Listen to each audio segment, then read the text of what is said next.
is one of the top guys in the league at doing so.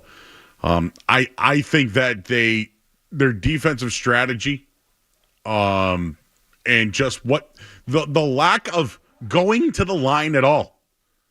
Like the whistle was blowing last night. And this game had nothing to do with the officials. Jason Tatum said it after the game. But when you get a player that can get into the paint that nobody can defend, why would they stop doing it? And that's exactly what they did. A 98-98 game, 8 minutes to go, and they closed it out. They went on an 8-0 run. But the way that SGA played, it was different last night. I've watched him play now for a couple of years. It's hard to believe that he was once on the Clippers traded for Paul George, but that's a fact. That happened. SGA was the best player on the court last night. He could get into the lane. Whoever was on him, Jaylen Brown was barbecue chicken. And the Celtics right now have two guys who can get into the lane. I would say maybe even three guys that can get into the lane at will. But instead, Oklahoma City and the way that they played their defense gave the Celtics the open shot. They took it all night. They got hot at times. They got cold at times. But down the stretch, they shot 19% in the fourth quarter. And it's the same thing that happened in the previous game. Right now, Oklahoma City has closed out games against the Celtics. And I've praised the Celtics have given up some big leads, but still closing out the games. Not against Oklahoma City. When you have a player like that, and when they want it more and are more physical, yeah, they can be a threat to the Boston Celtics. But I think it was a strategy last night by Oklahoma City. They were, and I compared this 2 years ago when the Patriots would play Peyton Manning. They'd play a little bit of a, four defensive backs on the field, which Manning would check out and hand off to a run. It's very similar in the game of basketball when, I got some open three numbers for you coming up in a bit here. But they were giving the Celtics the perimeter last night. And there was no up fake, no ball fake, no penetrate and kick, none of that. It was jack shot. That's what it was last night. I still think the Celtics can win the championship with that philosophy. I do. I died on the hill last year. I'll do it again this year. But when the other team has guys that can get to the rim and get the calls, I think that's when it needs to be a one-on-one or isolation basketball. And I'll just leave it at this. Jaylen Brown was invisible last night. Invisible. When Jaylen Brown plays to his potential like you saw last year, they are unbeatable without Porzingis. But let me just give you some of the defending numbers last night against Shai Gilgeous-Alexander. Jaylen Brown last night, SGA went 4 for 5, had 12 points, and got to the line 4 times. Hit all 4 free throws. When Drew Holiday covered him, he went 3 for 6, went 1 for 2 from downtown, had 7 points. When Al Horford defended him, 3 for 4, 1 for 2 from downtown, 7 points. That's 26 points. Nobody could defend him. And I'd love to say, hey, is there another option on the team that can? No, the option is Jaylen Brown. That's the option. So I don't want to call Brown out. I know he's been dealing with injuries. He even said it after the game, he can be better. Last night, I put on Brown and Mazzulla. Brown's not known to be a three-point shooter, and he struggled last night from beyond the arc. But when you shoot 19%, you need to change it up a little bit. Now, again, in the first meeting, that's what they shot. In the fourth quarter last night, they shot 19%. Oklahoma City adjusted. Joe Mazzulla never did. It's happened now twice. I wanted SGA. I wanted Tatum. I wanted the one-on-one, back-and-forth knockout fight. SGA did it. The Celtics didn't. They doubled down on their philosophy. They doubled down on it. And when I say go to the basket, isn't that what Jaylen Brown can do best? I should also mention that Joe Mazzulla after the game, he's fine with the philosophy. I understand what he means. The philosophy's gotten them there. They've won. Why change it? I get it. But in that situation, you're so cold that you have two great penetrators. Why aren't you using them? But he said the free throws really got the best of them. Well, that's because they didn't settle for the three. Nobody could defend them, so they went to the basket. It worked for them. So if Mazzulla's saying the free throws really got the best of us, that's on you, bro. That's on you. One of the other big differences in the game last night, Chet Holmgren. I've always talked up Chet Holmgren. Anytime I've ever spoken about Chet Holmgren, all anybody says is how skinny he is, or they compare him to Kevin Majore. Last night, Chet Holmgren was awesome. 18 points, 14 rebounds. Like, there's a reason why this guy was highly recruited, was one of the top picks in the draft, and would have been Rookie of the Year if Victor Wembanyama wasn't here. He was awesome. He was a rebounder last night. The Celtics had nothing. They had no big, no rim presence, no paint presence, nothing because of SGA and Holmgren. May I add that the bench was horrible. And this is where I get on Mazzulla, where other people will point to Peyton Pritchard being the issue. Joe Mazzulla needs to find a way to get Pritchard involved. Find chances for him to score. So when I see that Pritchard has a tough night shooting, I don't always blame him. Listen to these numbers last night for wide open threes and how they judge this as closest defender 6 feet or more. Al Horford last night went 6 of 11 wide open threes. Derek White went 3 for 6. That's 54 and 50%. Tatum went 1 for 2. Here's where they got crushed. Pritchard, 0 for 5. Holiday, 1 for 4. Hauser, 1 for 3. And the name I'll keep bringing up, Jaylen Brown, 0 for 2. Brown needs to make a bigger impact getting to the basket when the team is struggling from 3. Now, was he in foul trouble last night? Absolutely. And I'll just say this. When it comes to the playoff time, and let's say it's the NBA Finals, I want it to be Jaylen Brown on Shai Gilgeous-Alexander. I want that matchup. Last night, though, probably wasn't the best way to start. You know Jaylen wasn't right. It threw him off all night long.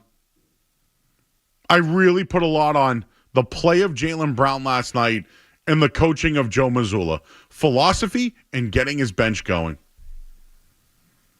The Celtics went 5-2 on their homestand. Overall, really good. But they bookended it, the beginning with a loss to Cleveland and a loss to Oklahoma City, essentially the two teams that are in front of them. I still believe the Celtics are going to win a championship with their philosophy. I do. But late in games, take what's available. Oklahoma City did that. The Celtics relied on their philosophy, and it caught them last night. It wasn't the refs. It wasn't that Porzingis didn't play. They played better defense and made better adjustments and were more physical. And that will always prevail over the analytics. But one thing is clear. The Cavs and Oklahoma City are for real. We'll see what happens in the Western Conference. We'll see if Steph Curry and Jimmy Butler and the Lakers and them can compete and chase the Thunder. I still believe, even though the odds shifted today, now the Oklahoma City Thunder are the favorites to win the championship. I'd bet the Celtics now because it's the best odds you'll ever get. I still have confidence they're the best team and won't be beaten in a 7-game series. But now, I think last night's win puts more pressure on Oklahoma City than it does the Celtics. And in the end, advantage Celtics.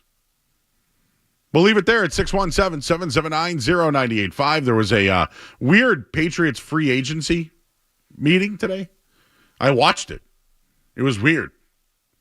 We'll get into that.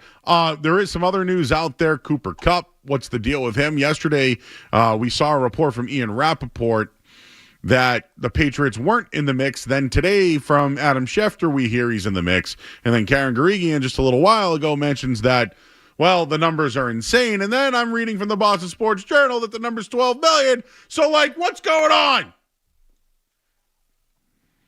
And David Andrews retired today. He was a great Patriot. We'll get into all that. And it's Linus Ullmark, potentially Jeremy Swayman tonight. I want it. Let's see what the Bruins are tonight off winning 2 in a row. We'll leave it there. I'm Joe Murray here until 6:30. You're listening to 98.5 The Sports Hub. Don't go anywhere. There's more Joe Murray. On the way on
ideas are just his pregame. They've been getting wholesale deals for years. It's Joe Murray on the Sports Hall. Welcome, everyone. Good afternoon, and thank you for joining us today. We're here to discuss the free agent acquisitions we've made and to introduce you to these players who have signed their contract today. And I just personally, I'm very excited about what's coming. And I've been told I should calm down, but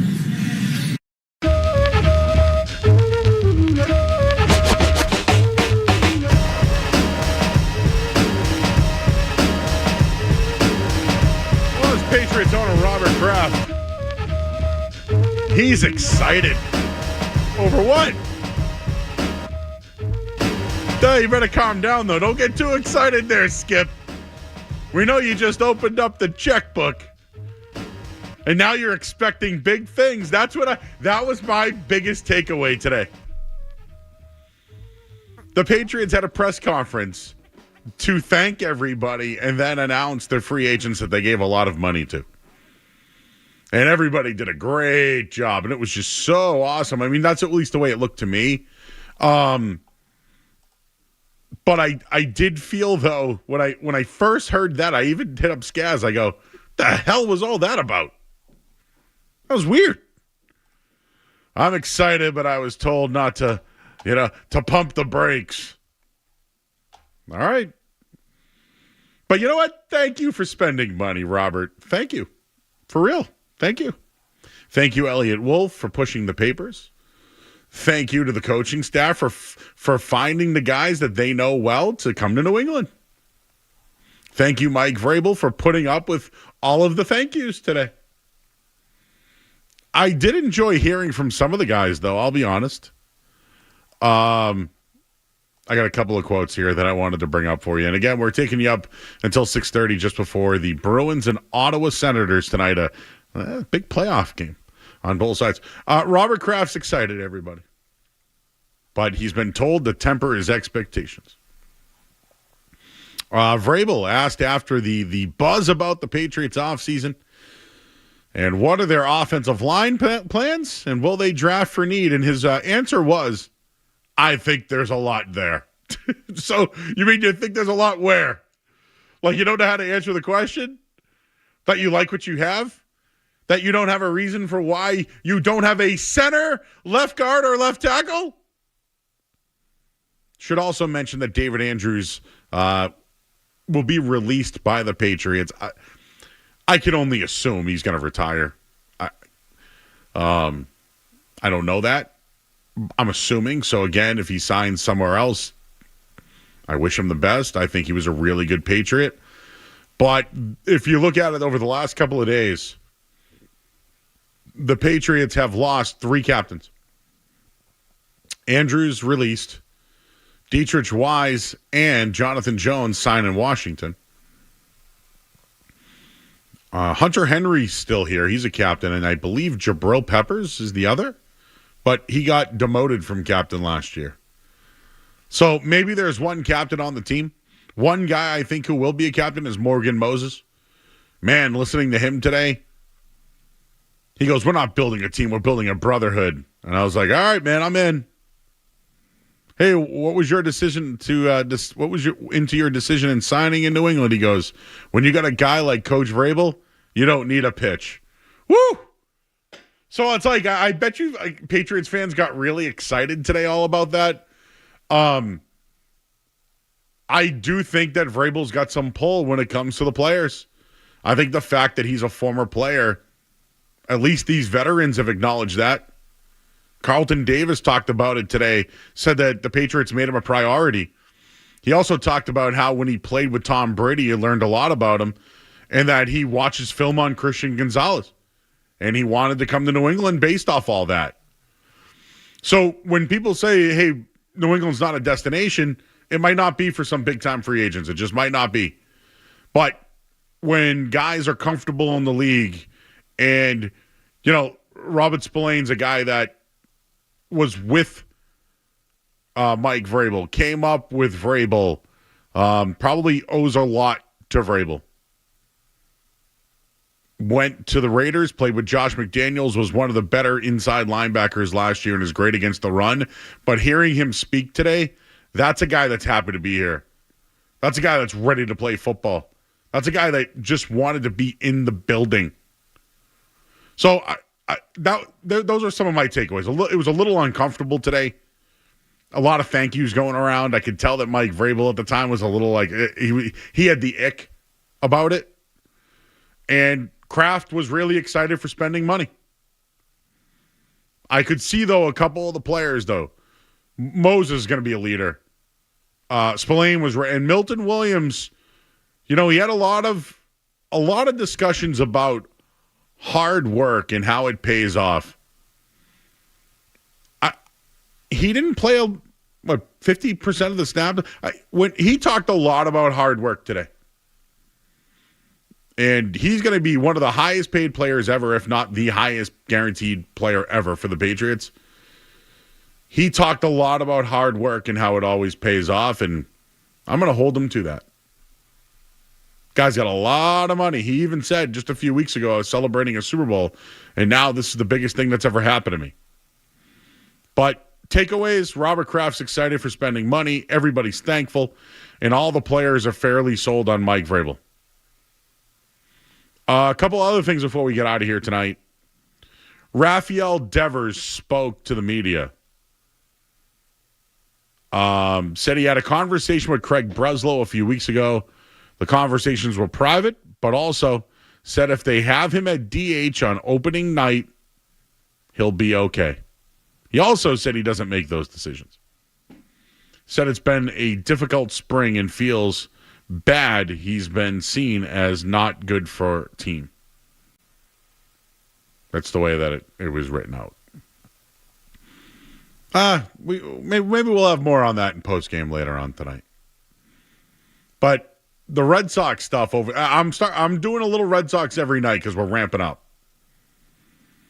So now Devers is okay with being a DH. Interesting. We'll see how all that plays out. And then finally tonight, it is the Bruins going to Ottawa. They've just had 2 games in a row. How do they play against an Ottawa team where Ullmark had the night off the other night? He's rested. He played in 8 straight. He's rested. They're in the playoff hunt. The Bruins are 2 points out of the playoffs. I think at this point, the Bruins have nothing to lose than to try to win games. I still think they're not going to make the playoffs, and the betting odds have them plus 400 to make the playoffs. I don't think they're going to. They're minus 600 not to make the playoffs. I think as time goes on, they'll start to fade a little bit. I like what I see, and I like that there's togetherness, and there's always a bump after something, right? Coach got fired, Bees went on a